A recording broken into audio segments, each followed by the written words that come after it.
कल मैंने यही कहा था इलेक्शन डेट्स अनाउंस होने से पहले कि कम फेज में चुनाव होना चाहिए और जल्द से जल्द सरकारें बननी चाहिए। और वो चुनावी प्रक्रिया खत्म होने के बाद जब सरकार बनती है तो जनता को दिक्कत नहीं होती है, वो काम चलता रहता है। वरना बहुत समय लेकर अगर इलेक्शन होता है तो उसका खामियाजा जनता को ही भुगतना पड़ता है। 8 फेज से अब 2 फेज का इलेक्शन वेस्ट बंगाल में हुआ है, उसका मैं स्वागत करती हूँ। पर सवाल अब ये है कि 3 राज्यों में 9 अप्रैल को चुनाव है और जो उसका रिजल्ट आएगा मई में आएगा। तो पूरा 1 महीना लगभग 1 महीना लोगों को इंतजार करना पड़ेगा सरकार बहाल होने में। दूसरी इंपॉर्टेंट बात जो उन्होंने अभी चेंज किया है, 4 राज्यों का और 1 यूनियन टेरिटरी का अनाउंस किया है। पर जो कार्रवाई हो रही है तबादले की, वो सिर्फ वेस्ट बंगाल में हो रही है। दिख रहा है किस तरीके का एक खौफ बना हुआ है ममता बनर्जी को लेकर, जहां पे वो उम्मीद कर रहे हैं साम दाम दंड भेद का इस्तेमाल कर उनको उनकी जगह से हटाया जाए। पर वो ना जगह से हटने वाली है, क्योंकि उनका जो विश्वास, जनता से जीता हुआ विश्वास है, वही उनको फिर से एक बार सरकार बनाने का मौका देगा। कल मैंने यही कहा था इलेक्शन डेट्स अनाउंस होने से पहले कि कम फेज में चुनाव होना चाहिए और जल्द से जल्द सरकारें बननी चाहिए। और वो चुनावी प्रक्रिया खत्म होने के बाद जब सरकार बनती है तो जनता को दिक्कत नहीं होती है, वो काम चलता रहता है। वरना बहुत समय लेकर अगर इलेक्शन होता है तो उसका खामियाजा जनता को ही भुगतना पड़ता है। 8 फेज से अब 2 फेज का इलेक्शन वेस्ट बंगाल में हुआ है, उसका मैं स्वागत करती हूँ।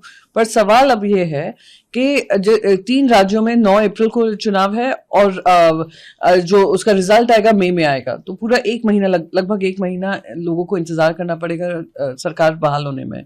दूसरी इंपॉर्टेंट बात जो उन्होंने अभी चेंज किया है, 4 राज्यों का और 1 यूनियन टेरिटरी का अनाउंस किया है। पर जो कार्रवाई हो रही है तबादले की, वो सिर्फ वेस्ट बंगाल में हो रही है। दिख रहा है किस तरीके का एक खौफ बना हुआ है ममता बनर्जी को लेकर, जहां पे वो उम्मीद कर रहे हैं साम दाम दंड भेद का इस्तेमाल कर उनको उनकी जगह से हटाया जाए। पर वो ना जगह से हटने वाली है, क्योंकि उनका जो विश्वास, जनता से जीता हुआ विश्वास है, वही उनको फिर से एक बार सरकार बनाने का मौका देगा। कल मैंने यही कहा था इलेक्शन डेट्स अनाउंस होने से पहले कि कम फेज में चुनाव होना चाहिए और जल्द से जल्द सरकारें बननी चाहिए।